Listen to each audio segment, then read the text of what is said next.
चलिए बड़ी सुंदर गाना बजाना। बहुत बढ़िया बहुत बढ़िया। ए महाराज हम तरह के रुआ विद्वान बानी, बड़ी जानकार बानी। आज हमरा बुझा गल के रुआ एकदम खत्म हो गल बानी।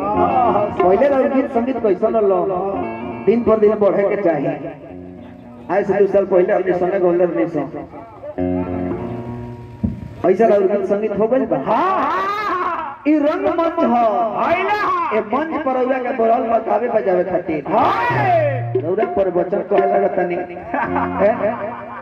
क्या महाराज? अरे महाराज एगो बैलवा के दाम लागल 50,000 नु तो मैं को ठइयो बुझल से कि हमरो दाम लग जा 50,000। और ठइया नहीं का बुझत के खोरक दवाई में हम चीत हो जाए। ये महाराज गीत संगीत एगो देखिए हम गावता नहीं एगो रउरा गावता। फेसबुक के जरिया मीडिया के जरिया ए हमारा जमाना में एगो गाय आज 10 दिन भइल एगो गाय 3 गो बच्चा देले बिया। आखिर काहे देले बदलवा कि ना? आज से 2015 में 4 बेर 5 बेर धरती हिलल हो। 2020 में कोरोना है 7-8 महीना से परेशान कइले बा। ई जमाना नहीं के बदलल। ये हाल बा माई के आगे ममहर के बड़ाई बहुत तने के गणेश पुराण गणेश जी शंकर जी के भी हमें गणेश जी के पूजे ना भई रहे। गणेश जी आदि देवता हैं जौना बेरा से ब्रह्मा विष्णु महेश के सृष्टि बा ओ बेरा से गणेशो जी के सृष्टि बा।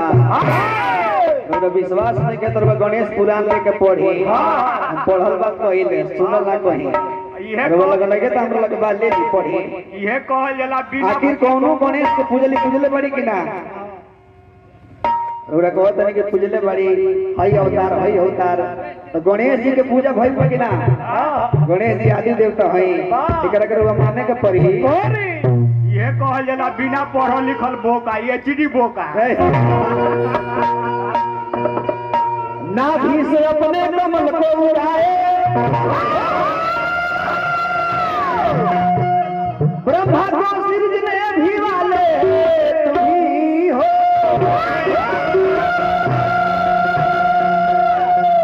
हुई जिस समय सारी दुनिया की सृष्टि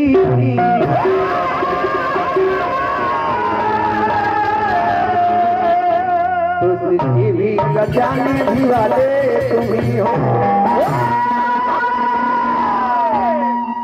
बलि के हाथ हो दुर्बल बना के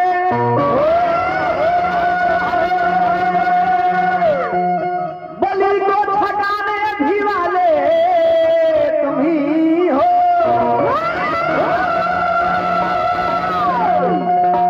महाभारत में पांडवों के देखे सहारा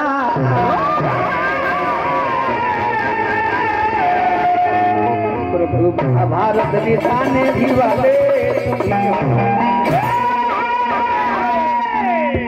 बड़ा मास्टर एक पटारी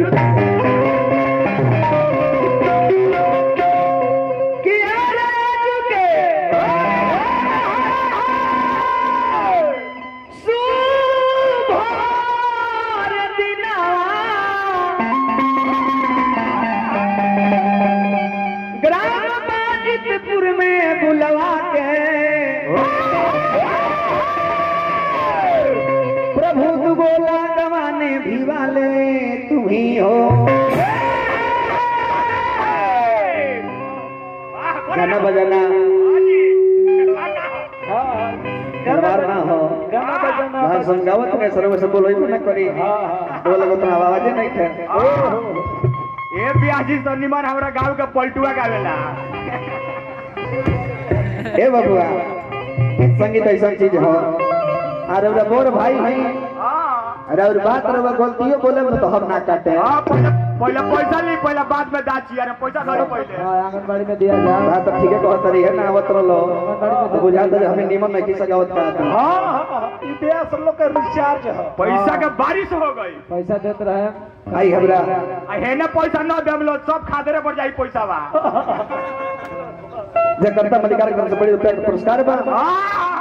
इस तरह के जय जयकार में भगवान से मिलती रही शुभकामना खातिर।